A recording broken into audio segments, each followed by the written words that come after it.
Faith is a journey, not a destination, a path often winding, fraught with doubts, revelations, and the uncharted terrain of human emotion. My name is Briar Reynolds, and for much of my life, my road was unwaveringly clear. Raised in a devout Catholic household, my purpose was rooted in belief, discipline, and service. Yet, life has a way of testing even the most steadfast convictions, confronting us with choices and connections that reshape our understanding of what it means to be faithful.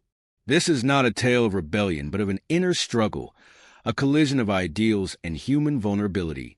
It is a story about the pursuit of divine calling, the complexities of spiritual mentorship, and the unforeseen emotions that arise when the lines between guidance and connection blur. Above all, it is about the strength it takes to reconcile the heart and soul when faced with the unpredictable nature of grace, faith, and humanity. My name is Briar Reynolds. I was raised in a profoundly pious Catholic household where everything centered around belief and profound religious principles. My parents were faithful believers who brought me up with a resolute yet caring attitude, instilling in me the conviction that there was a higher purpose to life and that I should commit my life to belief and service. From an early age, I knew I was unique. While other girls my age were consumed with fantasies of romance and connections, I felt a profound calling to dedicate my life to God and the community.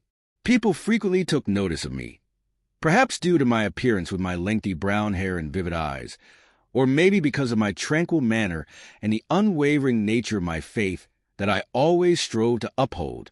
But I didn't mind the attention. I always endeavored to remain modest and concentrated on one objective: to become a nun, offering solace and hope to those who are enduring hardship. However, despite my efforts to cling to my faith, I also recognized that I was still youthful and lacking experience with the world around me. Inside, I was still a girl with delicate emotions, easily influenced. Although I had opted for the path of religious life, the spiritual trials I encountered still left me unsettled. At that time, I did not fully grasp the fortitude that religious life demanded. The commitment to my faith was not merely a decision, but a rigorous trial of the spirit and steadfastness. When I first encountered Pastor Caden Scott, I was merely a woman filled with uncertainties, yearning for a place to rely on.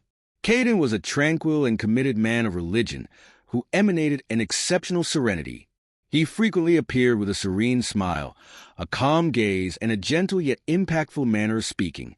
His dedication to his congregation, his capacity to listen intently, and his guiding wisdom made me feel that I had discovered a mentor. He is the one who can assist me in overcoming the world's doubts and turmoil I confront daily. Initially, I approached Caden merely to express my feelings, hoping to find comfort in his teachings. He always made time to listen to me with patience and never passed judgment. He simply sat across from me, hearing things that I didn't even have the bravery to share with anyone else. I felt like I could be open, reveal all my frailties and inner turmoil without fear. I believed that he was the one God dispatched to help me find the path of enlightenment. Over time, I progressively began to regard Caden as someone intimate and trusted implicitly. I frequently attended the prayer gatherings he arranged, deeply absorbed each of his lessons, and found tranquility in the faith he imparted. Caden was like a spiritual guardian, aiding me in gradually releasing the fixations in my heart. His presence in my life was like a beacon, helping me navigate each day with a sense of security. But this intimacy gradually unveiled unforeseen avenues. As time elapsed, our dialogues became more recurrent and seemed to transcend mere counsel from a pastor to a congregant. I can't pinpoint exactly when things started to shift, but each glance, each phrase gradually assumed a different significance. He gazed at me not just as a believer in need of direction, but as a close companion. The distances between us seemed to gradually fade, and in a moment of vulnerability, I found myself entangled in a maelstrom of indistinct and intricate emotions. One evening after a weekend service, I lingered at the church longer than usual. Caden stood there in the gentle glow of the lamp, his gaze fixed on me. The church was empty, save for the silence. We sat together, and I felt as if I had entered a realm where only the two of us existed. Caden no longer wore his typical solemn expression. He shared the pressures he too had faced, the restless nights, and the moments of frailty he couldn't disclose to anyone. He spoke of the sense of isolation, a feeling I was all too familiar with. In that instant, all my guards crumbled. I had always seen him as a beacon of strength, but now I understood that he was just a human being like anyone else, with his own sorrows and battles. My hand lightly touched his, and for the first time, I felt a strong pulse in his palm. It was an unusual yet not unfamiliar sensation of connection that I never expected to find there. The conversation slowly faded into a tense silence, but neither of us wanted to depart. By the time I left the church, I knew that the intangible barrier between us had been erased, leaving me with a peculiar void. The following day, I convinced myself that it was all just a fleeting fancy, that all those emotions would fade. But the feeling did not vanish. Instead, it intensified like a smoldering ember awaiting a spark to ignite. Gradually, our encounters became more intimate and personal. I began to realize that I wasn't just seeking Caden for guidance or solace. I was seeking him to feel his presence. Not long afterward, my parents invited Caden to their home to bless the family, as my mother had been feeling unwell. They believed that his presence and prayers would bring fortune and tranquility. When I heard the news, my heart fluttered with a mix of excitement and apprehension, unsure of how to face him in my own home. That day, I meticulously prepared every detail for the ceremony. I tried to remain composed, to ensure everything was flawless, and to conceal any signs of nervousness. When Caden entered, it felt as if time stood still. Everything around me became hazy. He appeared calm and serious, as he always did, but there was a look in his eyes that only I comprehended. He greeted my parents, his tone courteous and reverent. He prepared himself quietly, placing each item on the small altar we had set up. The flickering candlelight danced on his face. I stood beside him, maintaining a safe distance, but unable to quell the trembling in my heart. I felt his every movement as an echo of the profound conversations we had shared, the emotions I had tried to conceal. The supplication commenced, and Caden stood before the sanctuary, lowering his head in devotion. His voice resonated deep and potent, like a thread guiding me into another realm, a world where only the two of us existed. Though everyone around was still attentive, I felt as if each word of his petition was piercing through me, reaching the deepest recesses of my soul. I stood there, burdened with countless queries and remorse, yet unable to deny the clandestine yearning that still smoldered. Following the service, my parents invited Caden to remain for supper as the hour was late. He consented with a tranquil smile, but only I discerned the undercurrents stirring in his eyes. As everyone bid good night and prepared for rest, the house gradually hushed. My footfalls echoed softly on the wooden floor, my heart brimming with emotions I couldn't articulate. Tonight, Caden was in the parlor, merely steps away from mine. I felt drawn by an irresistible compulsion, an unseen force that propelled me forward. I quietly arose, treading softly to the parlor door where Caden rested. My hand clasped the doorknob, but my heart throbbed as if yearning to break free. I inhaled deeply, then turned the handle. Silence reigned, save for my hurried breaths. I entered the room soundlessly. The faint glow from the window gentled the surroundings, but kindled a burning flame within me. Caden glanced up, his gaze meeting mine in the stillness of the night. No words were needed. His eyes mirrored my turmoil, yearning, longing, and anguish. Yet, in that instant, every barrier I had erected crumbled. I inched closer, no longer reserved, no longer rational. Caden laid his hand on my shoulder, tenderly yet seemingly shattering every tenet we held sacred. His eyes softened, no longer the austere cleric I once revered, but a man with desires, frailties, and passions. We were two spirits seeking solace, yet also two individuals drowning in transgression and yearning. I cannot express what I felt then. Caden, once my emblem of faith and constancy, now stood before me, a man with profoundly human emotions. I placed my hand on his chest, feeling each vigorous beat echoing my own tempest. We both understood the gravity, yet neither intended to halt. Wordlessly, we let our emotions course through our gazes, our breaths. His arms enfolded me, gentle yet possessive. I could sense his fervent heartbeat, the storm surging within us. I was no longer myself, and perhaps neither was Caden. We were ensnared in a whirlwind with no escape, a vortex neither of us wished to flee. I felt both secure and torn at that moment, as if I had awaited this instant my entire life. In his embrace, I felt sheltered and closer than ever, yet simultaneously, I was enshrouded by a gnawing remorse, a sense of betraying every conviction, every principle I had ever upheld. But then my logic dissolved as he murmured in my ear, his profound voice that I had once esteemed now sending shivers down my spine. We both recognized it as an impardonable transgression, yet concurrently, it was an instant we would never forget. That night, I felt as though I was lost in a labyrinth of yearning where rationale could not direct me. I cannot recall every particular, only that in his arms I abandoned all ethical boundaries, all regrets. The prolonged night passed in quietude. Neither of us uttered a word.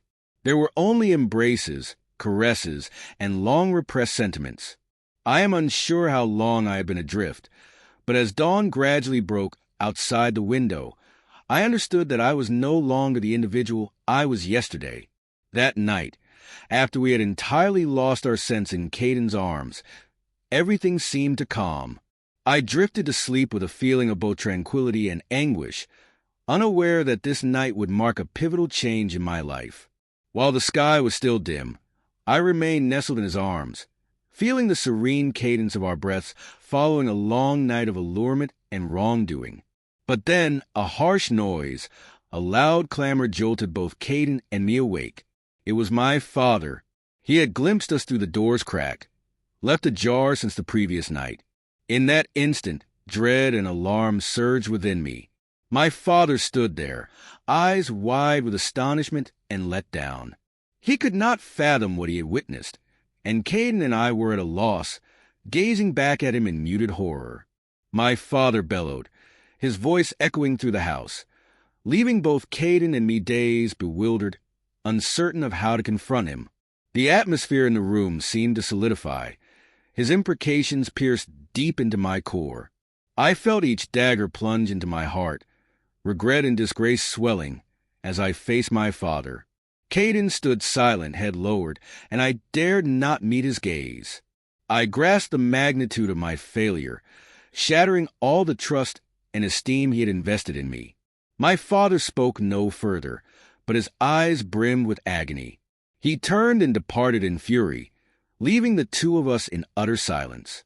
We were at a loss for words or actions, merely standing in mutual agony. Caden placed his hand on my shoulder gently, as if to console me, but I felt as though everything within me was shattering. For the subsequent few days, I dared not exit the room, dared not confront my father, feeling as though I had squandered all the confidence he had in me. Caden visited my father, attempting to elucidate and convey that he would accept responsibility for his actions, but my father refused to listen. He merely gazed at Caden silently, his expression etched with fury and dismay. It was only when Caden declared his intention to wed me, to fulfill his obligation, and to care for me for the rest of his life that my father momentarily acquiesced. He implored the family to maintain secrecy, ensuring no one discovered the lapse we had both permitted. After much vacillation and contemplation, my father eventually consented to Caden's proposition. I understood this resolution was not effortless for him. A part of his heart still struggled to pardon us, but he strove to reconcile himself to the situation. Once the tumult subsided, Caden and I formally exchanged vows, aware that we would encounter inquisitive gazes, whispers about our age disparity, and the differences between us. Throughout it all, I sensed Caden's devotion, his resolve to atone and bring me joy, something I scarcely anticipated after the tumultuous events. Our nuptials transpired in a modest yet heartwarming atmosphere, despite the persistent murmurs and dubious glances from those around us.